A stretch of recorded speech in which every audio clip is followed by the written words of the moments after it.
Bien, estamos de vuelta con este ejercicio de que nos dan un bloque, ¿verdad? Un bloque de apoyo. Vamos a asumir que esta fuerza de 800 newtons ya, ya tiene el peso, ¿verdad? Si es que hay un peso aquí involucrado, entonces ya está en esta fuerza de 800. Y existe adicionalmente esta fuerza P, que vean que esta fuerza P es horizontal para el mundo, digamos, de los ejes cartesianos normales. Sin embargo, en el ejercicio, ¿verdad? Tenemos que el eje Y está aquí y el eje X está acá, ¿verdad? Entonces la fuerza P queda con un nivel de inclinación. ¿Ok? Nos dan los coeficientes de fricción, el estático y el dinámico, ¿verdad? Evidentemente el estático es mayor. Y nos dicen que determinemos la fuerza P que se requiere para hacer que el movimiento del bloque hacia arriba a lo largo del plano inclinado sea inminente, ¿verdad? O sea, ¿cuál es la fuerza P para justo lograr eso? La fuerza de fricción cuando el bloque continúa moviéndose hacia arriba, ¿verdad? Que ya sabemos que se reduce y tendríamos que usar el coeficiente de fricción dinámica. ¿Y cuál es la fuerza P mínima para evitar que el bloque se deslice hacia abajo? Entonces vean que vamos a calcular dos fuerzas P. Una fuerza P para que esto se vaya hacia allá y otra fuerza P para que esto no se venga de vuelta. ¿Ok? Entonces vamos a resolver este ejercicio en acá, en la cámara, vamos a ver cómo nos va. Y entonces vean que ya allí traté de copiar lo más importante, ¿verdad? Del ejercicio, que es que independientemente de la forma, digamos, supongamos que es un cuadradito y que hay una fuerza vertical de 800 newtons hacia abajo, que hay una fuerza P que es en este sentido horizontal, digamos, con los ejes normales y que queda ahora inclinada para los ejes nuevos y que bueno, que este ángulo es 25, ¿verdad? Entonces, ¿qué sería lo primero? Tal vez lo primero es darnos cuenta por trigonometría que si esta línea es paralela a esta y esta línea es paralela a esta, entonces este ángulo necesariamente es 25 grados. ¿Ok? Eso sería lo primero que tenemos que darnos cuenta. Luego, lo siguiente que deberíamos de notar es que este, acá va a haber una componente, ¿verdad? Hacia abajo y va a haber una componente hacia allá, ¿ok? Entonces, en este caso, este ángulo, ¿verdad? Recuerde, este ángulo que está aquí también es 25, ¿verdad? Y vean que si uno como que extiende esto acá, se da cuenta que si este es 25 y este es 90, este tendría que ser 65. Y si esto es 90, este tiene que volver a ser 25. ¿Verdad? Entonces, de allí es que sale la relación. Tenemos que agregar la fuerza normal, ¿verdad? Que es una fuerza que va vertical en el sentido Y, perpendicular a la superficie de rozamiento, ¿verdad? Siempre va en esa dirección. Y ponerle nombre a esta, ¿verdad? Bueno, esta se llama, digamos que le podemos llamar una F1 igual a 800 newtons, entonces esta sería F1Y y esta sería F1X, ¿verdad? Y P todavía no sabemos cuánto es, solamente sabemos el ángulo, entonces a P también le podemos calcular hacia allá y en esta dirección, ¿verdad? Muy importante ver esta flecha, esto va hacia allá, esto sería PX y hacia abajo acá tenemos un PY, ¿ok? Entonces vean que este ejercicio ya es un poquito más interesante. Nos dicen que cuál es la fuerza P para que esto sea inminente el movimiento hacia arriba. ¿Ok? Entonces vamos a ver qué cosas podemos hacer. Podemos decir, bueno, F1X va a ser igual a F1, ¿verdad? Sería el seno en este caso, porque recuerde que esto es la excepción a la regla. Entonces sería el seno de 25. Entonces F1X va a estar dada por F1 que vale 800 por el seno de 25, ¿verdad? Y eso da 338,09. Luego F1Y es igual a F1 por el coseno de 25, de donde F1Y es igual a este 800 por el coseno de 25 y eso da 725,05 y estos son newtons y esto también. ¿Ok?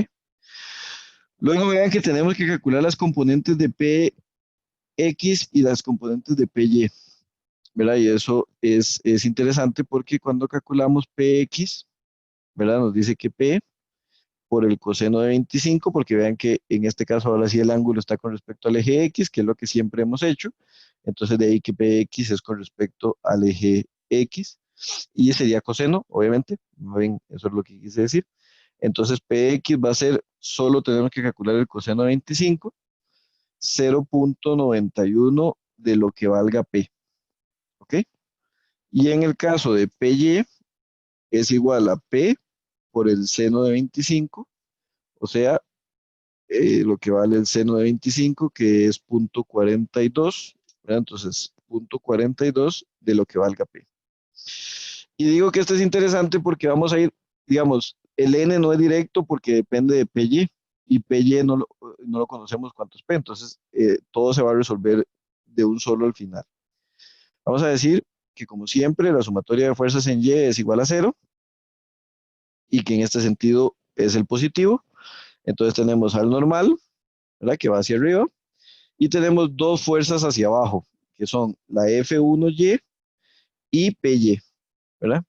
Entonces eso va a ser igual a cero. Y entonces la normal va a ser igual a la F1Y más PY. Entonces la fuerza normal va a ser igual a 725,05 más 0,42 P. Y ahí la vamos a tener que dejar, no sabemos nada más. Luego, vean qué interesante la pregunta A. La pregunta A lo que dice es, ¿cuánto tiene que ser P para que el movimiento sea inminente hacia arriba? Si el movimiento es inminente hacia arriba, este, si el movimiento es inminente hacia arriba, la fuerza de fricción va a ir hacia abajo, ¿verdad? Porque usted lo que anda buscando es cuánto tiene que ser el P para que esto se mueva hacia arriba. O sea, se tiene que mover a pesar de que exista la fuerza de fricción hacia abajo. Entonces, para la parte A, tenemos que poner la fuerza de fricción hacia abajo. ¿Ok? Esta sería la fuerza de fricción para la parte A del ejercicio. ¿Ok? Porque en la parte A del ejercicio tenemos que encontrar el P que venza la fricción, que venza F1X y que esto esté a punto de moverse hacia arriba. ¿Ok? El sentido de movimiento para la parte A es hacia arriba. ¿Ok? Entonces, a partir de este valor de la normal, podemos encontrar la fuerza de fricción, ¿verdad? Esta sería la estática, porque es movimiento inminente, no se mueve todavía. Y entonces eso sería por la normal, ¿ok? Ahora, de acuerdo con el enunciado, me parece que la fuerza de fricción, el coeficiente es 0,35, ¿verdad? Ya lo comprobamos. Entonces, la fuerza de fricción sería 0,35 multiplicado por este valor que es 725,05 más 0,42 P. ¿Ok? De ahí que la fuerza de fricción va a quedar en términos de P, no hay otra. 0,35 por 725,05. Este primero, si es un número, 253,767, más, y no queda más que multiplicar 0,35 por 0,42. ¿Verdad? Y eso va a dar 0,147. Bueno, ya puse el 14, esto va a tener el 7. ¿Ok? P. Vean que depende de P. Bien, ahora, habiendo dicho todo esto, tenemos que la sumatoria de las fuerzas en Y, ¿verdad? En X, como el movimiento es inminente, si todavía es cero, ¿ok? Pero como el sentido de movimiento es hacia allá, vean que en el eje X esto es como decir la dirección hacia la izquierda. Entonces, hacia la izquierda va a ser positivo, ¿ok? Porque es la dirección del movimiento. Entonces, en este caso, tenemos que agregar los siguientes términos. Sería PX, que va a ser positivo porque va en la dirección en la que dijimos que va el movimiento, ¿verdad? Menos el F1X, que va para abajo, ¿verdad? Menos el F, que va para abajo. Y eso es igual a cero. Ahora, ¿qué cosas conocemos aquí? Sabemos que P es 0.91 de P, PX. El F1X es 338.09. Y el F es menos, y abre paréntesis, 253.77 más 0.147 de P, cierra paréntesis. Y todo esto es igual a cero. ¿Ok? Ahora, lo que usted se tiene que dar cuenta es que esto es una ecuación que solo depende de P. P es la única variable. Entonces la resolvemos en la calculadora. O despejando, ¿verdad? Y cambiando con este menos, cambiamos estos dos signos y sumamos los números y el P se hace, digamos, el P se hace, se suma este P más este P y ahí despejamos. Pero lo podemos hacer fácilmente en la calculadora. Podemos decir que 0.91 de la variable, ¿verdad?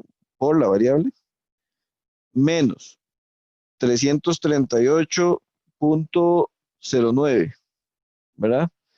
Menos, abre paréntesis, 253.77 más 0.147 multiplicado por la variable, cierra paréntesis, eso es igual a cero y que resuelva para cualquier número, ¿ok? Y vean que da 775.7 newtons, ¿ok?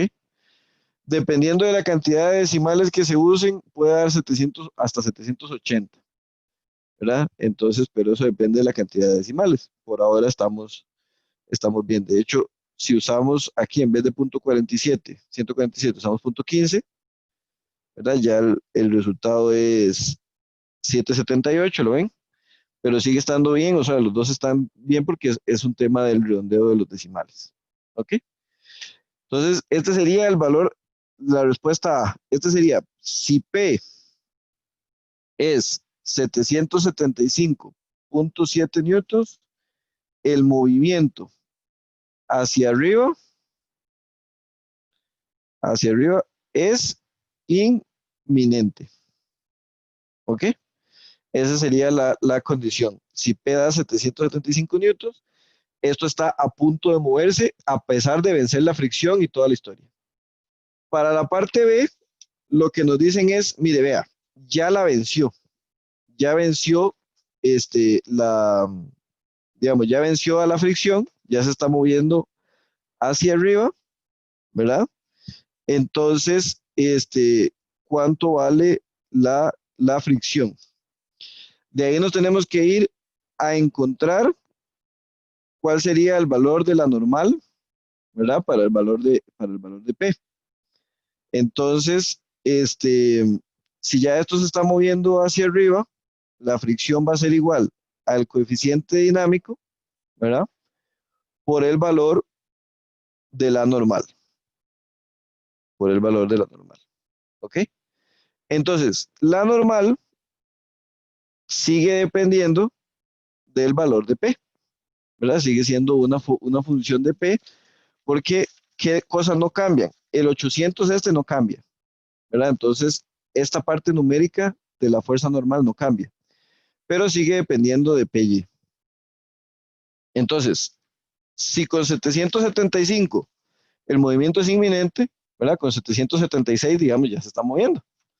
Entonces, uno dice, bueno, la fuerza normal va a ser la parte numérica, 725.05, más 0,42 veces P, ¿verdad? Y P 776, ¿verdad? Podría ser un valor para P. Entonces, en este caso, la normal va a ser 725.05 más 0.42 de 776. ¿Ok? Entonces, en este caso, la normal es 1050.97 newtons. Entonces, la fricción, una vez que ya se está moviendo, sería el coeficiente dinámico. Y el coeficiente dinámico es 0.25. 0.25 de la normal, que es 1050.97.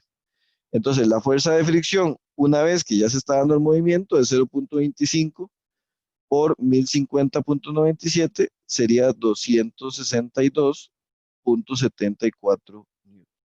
¿Verdad? Esta es la parte B. Ahora, esto es muy sencillo porque simplemente es calcular utilizando el coeficiente dinámico.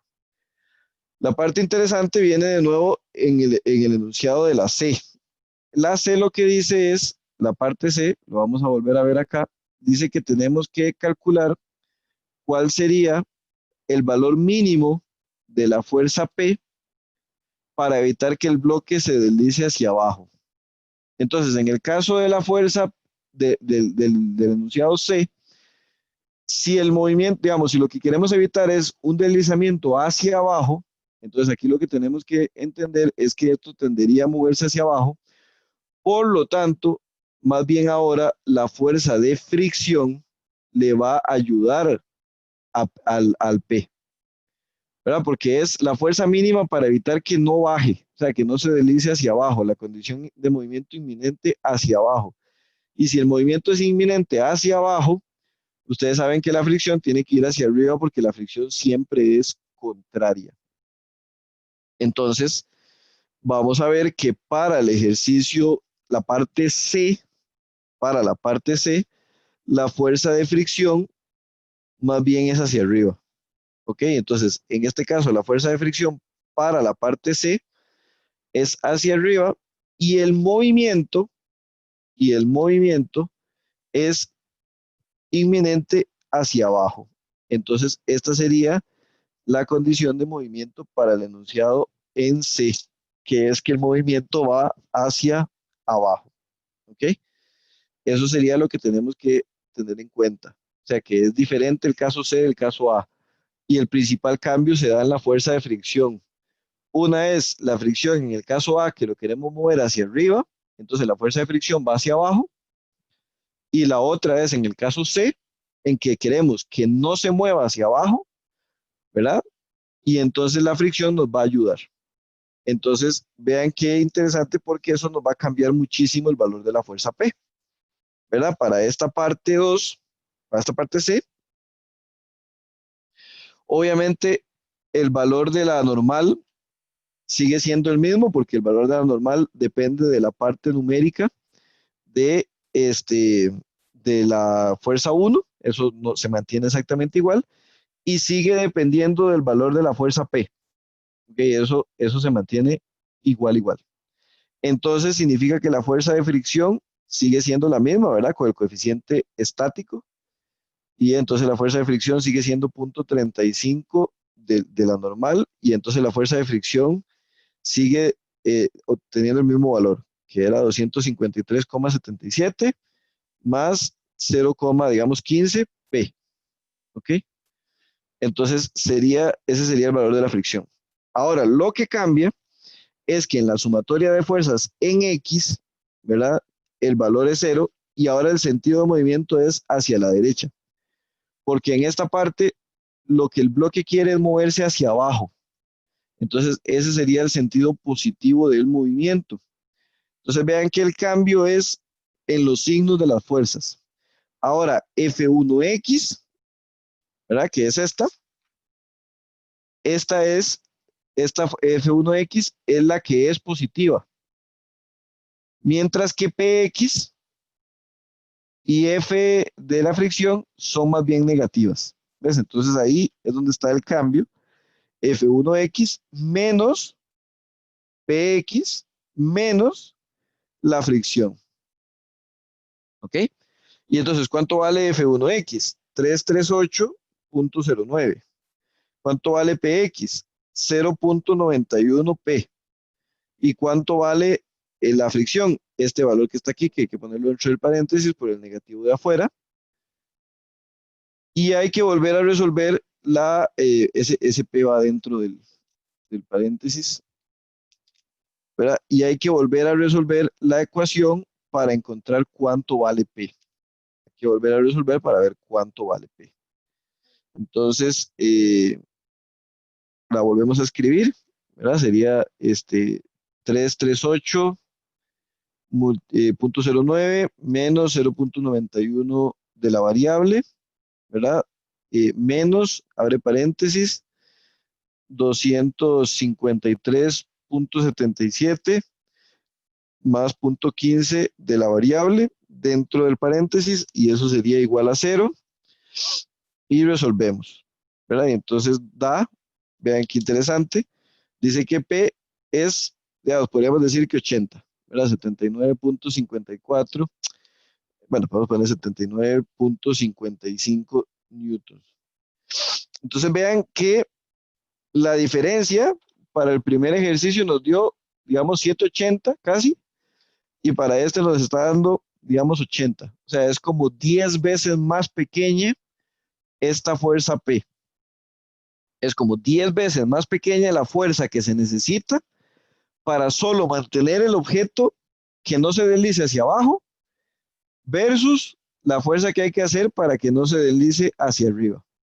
Cualquier fuerza que esté en medio, ¿verdad? Por ejemplo, 400, 300, 200, lo que usted quiera, son fuerzas que lo van a mantener quedito, no se va a mover hacia abajo ni hacia arriba, pero no es la fuerza óptima, porque digamos, la fuerza óptima es, la pregunta es, ¿cuál es la fuerza mínima que usted tiene que hacer para que eso no se caiga? Entonces, obviamente siempre andamos buscando hacer la fuerza mínima para gastar, digamos, la menor cantidad de recursos. Entonces, la fuerza mínima con que usted esto sea 80 newtons, esto no se desliza hacia abajo. ¿Por qué? Porque la fricción lo ayuda, porque esto se quiere deslizar hacia abajo. Entonces serían 80 newtons.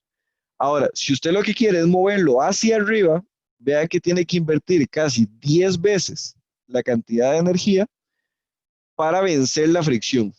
¿Ok? Y esa es la pequeña diferencia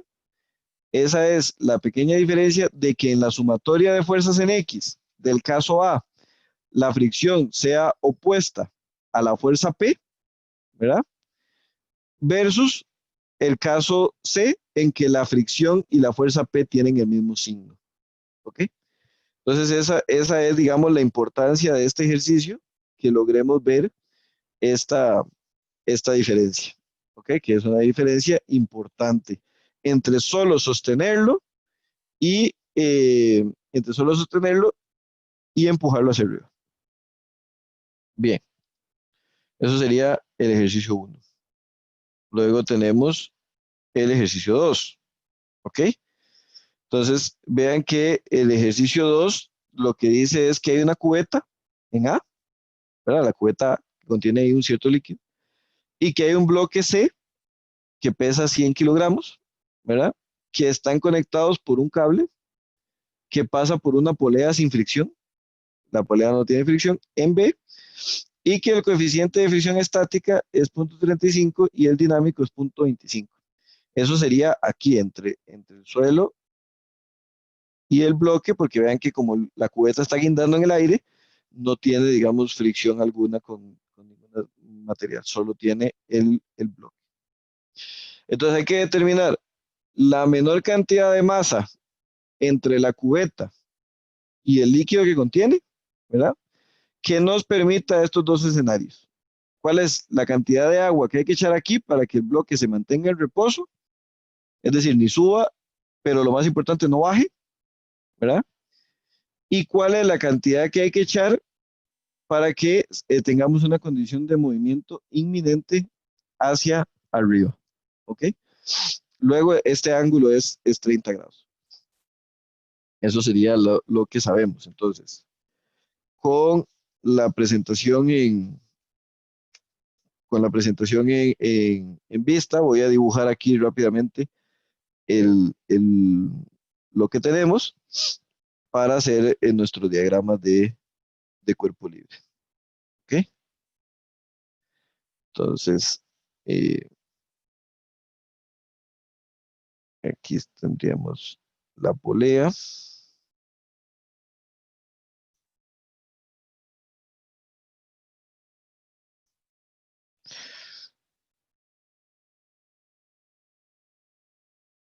Ok, y el importante, ¿verdad? Que ese ángulo es 30 grados. Ok, el ángulo es 30 grados.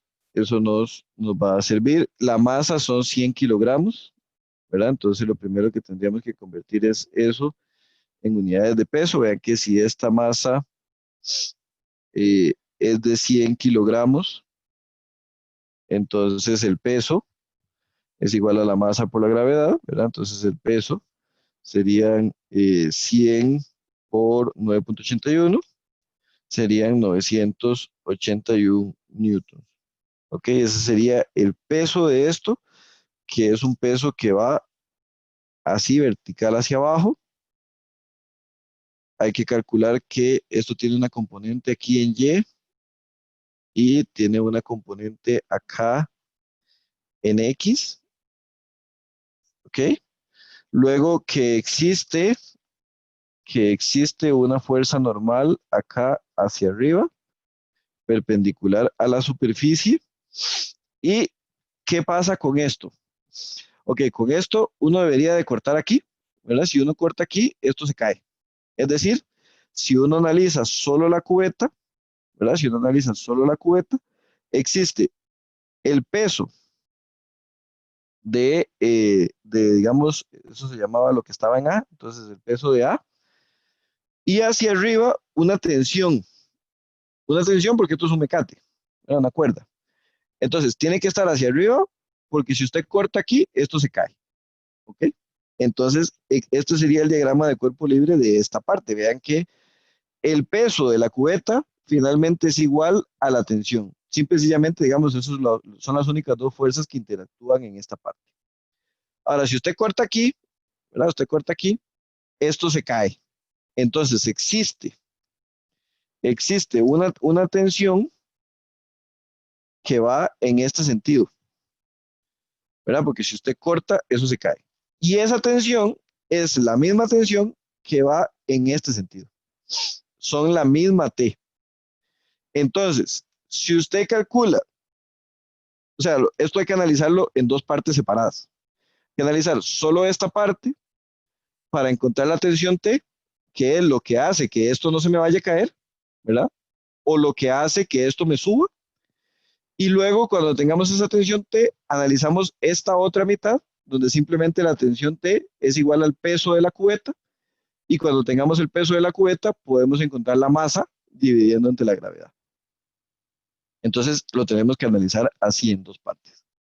Ok, para la parte A, para la parte A es, digamos, lo que nos dicen es cuál es la masa que tiene que estar aquí adentro entre la cubeta y el líquido para que esto se mantenga en reposo. Entonces, si usted analiza esto, lo primero que uno tiene que analizar es que el sentido más inmediato de movimiento es que esto se caiga hacia la derecha, ¿verdad? Que esto se deslice producto del peso WX. ¿Ok? Si esto no pesa nada, si aquí no hay nada de masa, entonces este mecate no pesa nada, esto simplemente se va a deslizar. Usted tiene que empezar a echar aquí una cantidad de masa para que esto se mantenga, digamos, en reposo, ¿verdad? Usted primero va a echar una cantidad de masa, digamos, va a echar aquí 50 kilos y se va a dar cuenta que igual eso se le desliza o no, ¿verdad? O sea, vamos a calcular exactamente cuánto es el valor. Pero entonces, para la parte A, el sentido de movimiento va a ir hacia allá. Ese sería el sentido del movimiento, ¿verdad? Porque ese es el primer movimiento que se daría si aquí hay poca masa, es que esto se mueva hacia allá. Luego hay que echar mucha más masa, porque ya vimos que en el ejercicio anterior, una es la masa, para que esto no se caiga, ayudado por la fricción, porque vean que si este es el sentido de movimiento, la fricción va hacia arriba, ¿verdad? Entonces la fricción nos va a ayudar, eso sería la masa. Y otra muy diferente es la que vamos a encontrar en la parte B, que es muchísima más masa que hay que echarle acá para que el sentido de movimiento sea al revés y más bien podamos vencer a la fricción. Bien, entonces esa es la analogía que tenemos que hacer en estos ejercicios. Entonces, para el caso 1, en el que el movimiento va hacia abajo, ¿verdad? La fricción nos va a ayudar. Entonces vamos a tener hacia arriba la fuerza de fricción, ¿ok? ¿Qué nos va a ayudar? Entonces vean qué cosas tenemos. Tenemos que el peso, ¿verdad? Que aquí le llamé P y aquí le llamé W, pero bueno, usted entiende que es lo mismo, ¿verdad? Entonces, el WX va a ser igual al W por el seno del ángulo, ¿verdad? Recuerde que si este ángulo es 30, este ángulo también es 30, ¿ok? Todo bien. Entonces, WX va a ser 981 multiplicado por el seno de zeta, que es 30, ¿verdad? Entonces eso va a dar la mitad, 490.5 newtons. Y el WY va a ser el W por el coseno de zeta. Entonces el WY va a ser W, que era, bueno, lo mismo, 981 por el coseno. Y eso da 849.57 newtons. ¿Ok? Ahora, por la sumatoria de fuerzas en Y igual a cero, lo que va hacia arriba es positivo. Vean que solo viendo el objeto este, que es el bloque, únicamente interceden en Y dos fuerzas, en la normal y el peso en Y. ¿Ok? Entonces la normal menos el peso en Y es igual a cero. Es decir, la normal es igual al peso en Y. Es decir, la normal es 849.57 newtons. ¿Ok? Ahora con eso podríamos calcular la fuerza de fricción. Sí, la fuerza de fricción sería el coeficiente estático por la normal. O sea, de acuerdo con el enunciado, 0.35, ¿verdad? Que es el coeficiente estático, 0.35, por la normal, que es 849.57. Entonces, el coeficiente de fricción es 0.35 por 849.57. Sería 297,35 newtons. Esta fuerza de fricción, que lo importante que entendamos es que para el caso A nos va a ayudar. Para el caso A nos va a ayudar porque es cuál es la menor masa que tenemos que echar acá para que esto se mantenga en reposo, o sea, no se deslice hacia abajo, que sería el sentido natural de movimiento si esto no tiene masa, ¿verdad? Entonces, eso sería lo que tenemos que ver, que la fricción nos va a ayudar. Entonces, en el primer caso, en el caso A, la sumatoria de fuerzas en X es igual a cero. Como el sentido positivo del movimiento es este, ¿lo ve? Tenemos que hacia allá es positivo, ¿ok? Entonces, ¿quiénes tenemos? Tenemos a WX positivo y tenemos menos la fricción, menos la tensión, que es lo que finalmente andamos buscando, ¿verdad? Y eso sería igual a cero. Entonces, el WX da 490.5 menos la fricción, que da 297.35 menos el T, eso es igual a cero. Entonces, obviamente estos dos se suman y el T pasa para el otro lado y entonces queda que T es igual a 490.5 menos 297.35, ¿verdad? Porque al final la resta es una suma. Y eso nos va a dar 193.15 newtons. ¿Ok? Entonces, esa sería la tensión. Esta tensión es igual a esta tensión. No es la misma, es la misma cuerda, ¿verdad? Y solo viendo el diagrama de cuerpo libre de la cubeta, la tensión es exactamente igual a lo que pesa la cubeta. Entonces, esto es igual a lo que pesa la cubeta con todo y el líquido. ¿Ok? Entonces, si ese es el peso, ¿cuál es la masa? ¿Verdad? Sería el peso entre la gravedad. O sea, eso entre 9.81 nos da 19.69 kilogramos. Entonces, vamos a la conclusión de la parte A. Si dentro de esta cubeta hay, digamos, 20 kilogramos, ¿verdad? Hay 20 kilogramos. Eso me va a dar una tensión aquí de 20 kilogramos por los newtons, serían como casi 200 newtons. Entonces esto sería 200, esto sería 200. La fuerza de fricción me va a ayudar porque el sentido del movimiento es hacia abajo, ¿verdad? Entonces, como el movimiento va a querer ir hacia allá, como el movimiento va a querer ir hacia allá, la fricción va a ir en contra. Entonces me va a ayudar. Por eso es que la tensión y la fricción tienen el mismo signo. Cuando eso pasa, es que yo obtengo los valores bajos, ¿verdad? Entonces la tensión son casi 200 newtons, de ahí que el peso sean casi 20 kilos. La masa sean casi 20 kilos. Vamos a ver que la condición B es una condición muy diferente y es mucha más la masa. En la condición B es, usted siga echando más aquí, ¿verdad? Usted echa 30 kilos, 40 kilos, esto no se mueve, no se mueve hacia abajo, pero tampoco se empieza a mover hacia arriba, ¿verdad? Todavía está sobrada la fuerza de fricción, ahora actuando en sentido contrario, pero va a llegar un momento aquí en que usted va a echar una masa, póngale que de 100 kilos, no sé cuánto va a dar, y esa masa es tan grande que esto se mueve hacia acá, ¿verdad? Entonces, el sentido de movimiento para la pregunta B es hacia arriba. Este sería el movimiento para la parte B. Es un movimiento hacia allá. Entonces, para la parte B, la fuerza de fricción va a ir hacia abajo. ¿Ven? Porque ella siempre se opone al movimiento. Entonces, la masa tiene que ser bastante porque no solo tenemos que vencer el peso en X, sino que para poder moverlo hacia arriba, tenemos que vencer la fricción. Y eso es lo que andamos buscando. Fricción que da lo mismo, o sea, es el mismo valor, nada más que ahora cambió de bando, cambió de dirección. Entonces, para la parte B, lo importante para la parte B es que en la sumatoria de fuerzas en X, ¿verdad? Ahora el sentido de movimiento positivo es ese, ¿ok? El único que ahora tiene sentido positivo es la tensión. Y la tensión tiene que vencer el peso en X y tiene que vencer la fuerza de fricción. ¿Ven? La diferencia primordial con respecto al caso A y al caso B es que en el caso A la fricción y la tensión tienen el mismo signo y en el caso B la tensión y la fricción tienen signo opuesto. Esa es la clave. ¿Ok? Entonces, ¿qué tenemos aquí? Que el peso en X vale 490.5 newtons y que la tensión vale 297,35 newtons. Eso es igual a cero.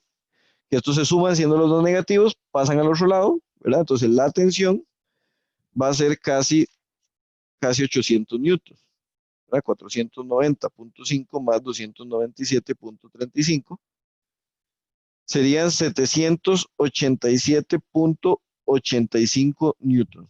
¿Ok? Esa sería la fuerza de tensión que nos da en este caso. O sea, esta es la tensión que tenemos que tener en la cuerda para que esto empezase a mover hacia arriba. O sea, esté en la condición de movimiento inminente. Con 788 ya se mueve, ¿verdad? Entonces, como esta tensión es la misma que esta tensión, porque es la misma cuerda, esta tensión es igual al peso, por el diagrama de cuerpo libre de esta sección, entonces esto corresponde al peso de la cubeta.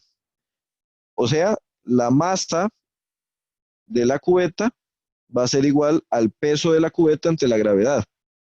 O sea, la masa de la cubeta es 787.85 dividido entre 9.81. Y eso nos va a dar 80,31 kilogramos. Entonces vean de nuevo la diferencia. Hay que echarle 20 kilos entre la cubeta y el líquido para que esto se mantenga en reposo. Pero hay que echar casi más de 4 veces, hay que echar 80 kilos para que esto se empiece a mover hacia arriba. Cualquier valor en medio, simple y sencillamente eso está en reposo. Ni se está moviendo hacia abajo, ni se está moviendo hacia arriba. ¿Okay? Menos de 20 kilos, se desliza hacia abajo. Más de 80 kilos, se desliza hacia arriba. ¿Ok? Y esa sería la conclusión del ejercicio. No sé qué les parece. Al final los dos ejercicios se resuelven, o sea, tienen la misma condición de que tienen los dos casos, ¿verdad?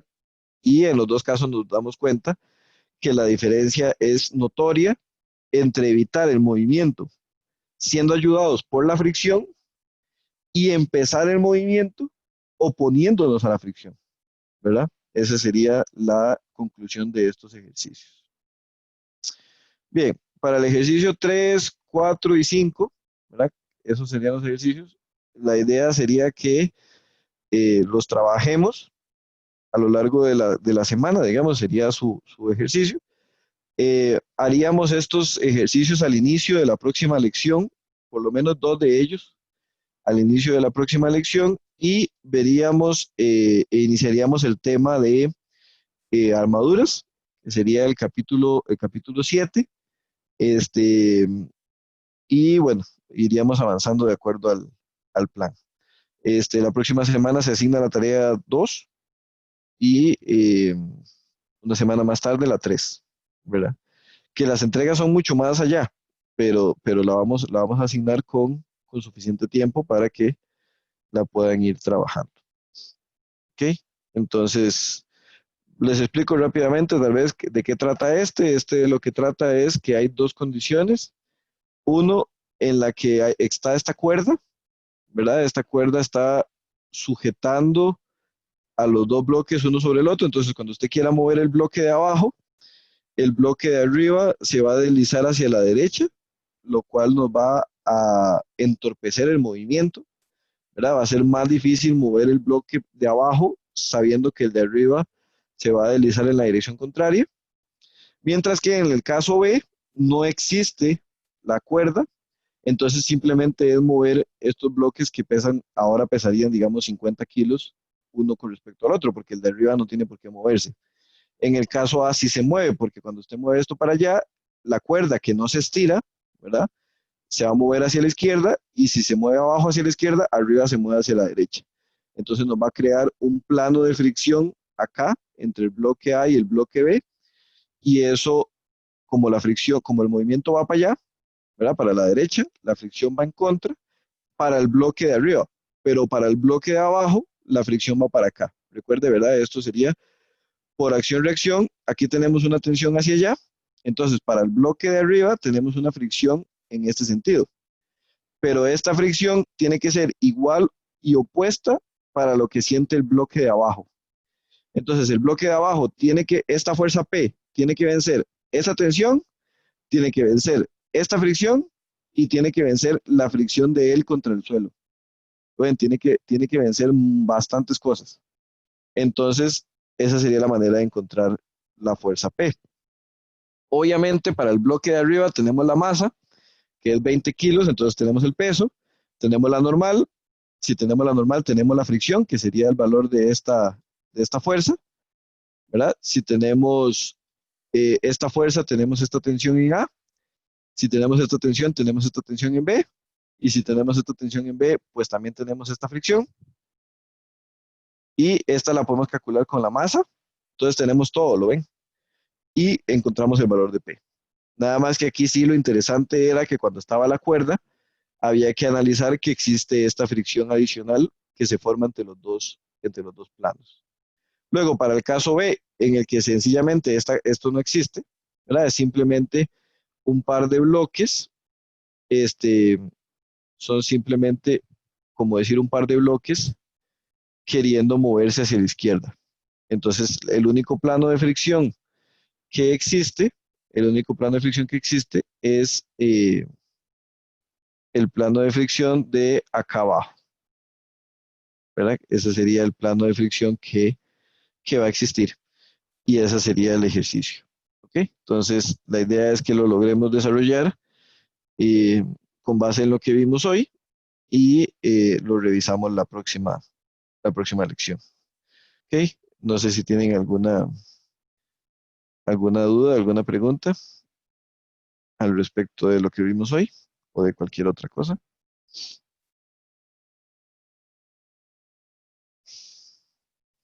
Y bueno, obviamente las dudas irán aflorando conforme trabajen en los ejercicios. Eh, Les aconsejo que traten de volver a hacer los que hicimos antes conmigo. Van a tener el video de apoyo, pero traten de resolverlos ustedes para ver que estén entendiendo de lo que estamos hablando. Y si les surgen dudas, pues ya sabe que me puede consultar, y yo trataré de responderle rápidamente. ¿Ok? Ya también vaya estudiando, ¿verdad? Ya pasó el examen, ya puede ir volviendo a estudiar lo de centroides. Ahorita ya se está subiendo en este momento el video de los ejercicios adicionales de la lección 7, que es la lección donde vimos los centroides por primera vez, capítulo 5. Este, y tengo que hacer los ejercicios adicionales de la lección 8, que ya la lección 8 también está subida. Esa es donde vimos las fuerzas distribuidas, ¿verdad? Y, eh, y tenemos ahora esto otro. Entonces, que no se le vaya acumulando la materia para que tengamos un buen desempeño. ¿Ok? Entonces ya estaríamos. Gracias por participar y